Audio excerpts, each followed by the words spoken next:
Kal Kadosh, Shabbat Shalom Uvorach. Nous allons, Be'ezrat Hashem, ce Shabbat, terminer le livre de Bemidbar en lisant les deux parashiot qui vont être lus ensemble, parashiot Matot et parashat Mas'eh. On va, Be'ezrat Hashem, essayer de comprendre un point de la parasha. Et on a choisi ici un point sur la parasha de Mas'eh qui vient justement relater toutes les étapes depuis l'Égypte pendant 40 ans dans le désert, où les Bnei Israël viennent et montent en Eretz Israël. Et les Chachamim nous disent qu'il y a en tout, si on fait le décompte dans la Torah, 42 étapes dans le désert. Même Bet Masaot, d'accord, 42 stations, 42 tachanot dans le désert, depuis l'Égypte jusqu'en Eretz Israël. Et il faut comprendre justement que dès que nous arrivons en Eretz Israël, vraiment, nous sommes ici à la frontière, Akadosh Baruch Hu dit Zot haaretz asher tipol lachem benahala. Voilà la terre qui va vous revenir en héritage.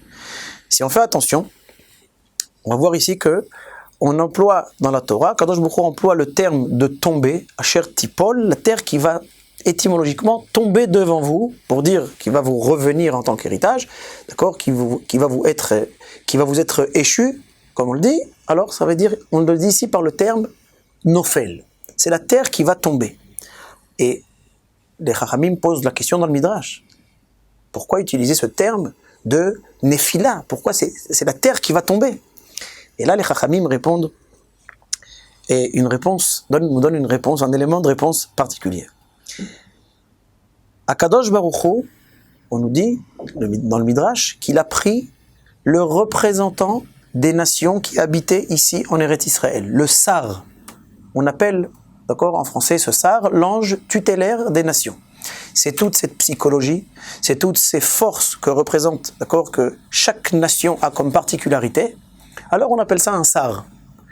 Les Bnei Israël vont rentrer en Eretz Israël, il y a encore l'écho des Meraglim, qui disent, comment on va faire? Comment on va pouvoir gagner cette guerre? Comment on va pouvoir gagner un combat avec des peuples, non seulement forts, mais des géants, des Anakim? Une terre qui engloutit ses habitants. Il y a encore l'écho des Meraglim. Akadosh Baruch Hu dit, c'est terminé. Me'asa Akadosh Baruch Hu, natal sar haaretz uchfato vehepilo lifnehem. Akadosh Baruch Hu a pris le sar qui régnait ici en Eretz Israël sur les nations qui habitaient ici en Eretz Israël, les 7 peuplades, et Akadosh Baruch Hu l'a ligoté et l'a fait tomber devant eux, devant les Bnei Israël. Shene'emar, comme il est dit, Re'e natan Hashem Elohecha lefanecha et haaretz. La terre t'a été donnée devant toi. Ça veut dire quoi? Akadosh Baruch Hu montre que nos ennemis n'ont plus de force, n'ont plus d'influence. Pourquoi? Parce que tout simplement déjà sur le plan spirituel et dans les hautes sphères, Akadosh Baruch Hu leur a enlevé toute possibilité, non seulement de nous combattre, mais de pouvoir gagner, aussi bien sur le plan matériel que sur le plan spirituel. Et c'est là justement que les Bnei Israël comprennent que nous pouvons rentrer en Eretz Israël. Akadosh Baruch Hu nous dit, la porte est ouverte. Vechi lifnehem aita, ela shehepil sara veomer ale resh al tira ve al techat. La terre, elle n'était pas encore devant nous. On était juste à l'entrée d'Eretz Israël. Bien que quand on nous a dit ça déjà au temps des Meraglim, avant de commencer les 40 ans dans le désert, Akadosh Baruch Hu nous dit, la terre, elle est devant nous. Ça nous a pris du temps à comprendre. Et là, justement, c'est Akadosh Baruch Hu qui nous montre cette force des nations qui tombent devant nous. Et les portes d'Eretz Israël qui s'ouvrent. Et là, les Chachamim nous disent, mais par quel mérite on va avoir tout ça? Par quel mérite les portes d'Israël s'ouvrent? Et là, la réponse du Midrash qui nous dit Veze she'amar hakatuv chavalim nafluli bane'imim af nachalat shafra alay. D'accord? Quand on dit ici le passouk dans les Tehillim qui dit, David Ameler dit, comment nous sommes heureux d'avoir reçu ces chavalim, ces parties d'Eretz Israël, af nachalat shafra alay, mon héritage me convient. Les Chachamim disent ici, c'est quoi? Chavalim nafluli bane'imim, bizchut hane'imim.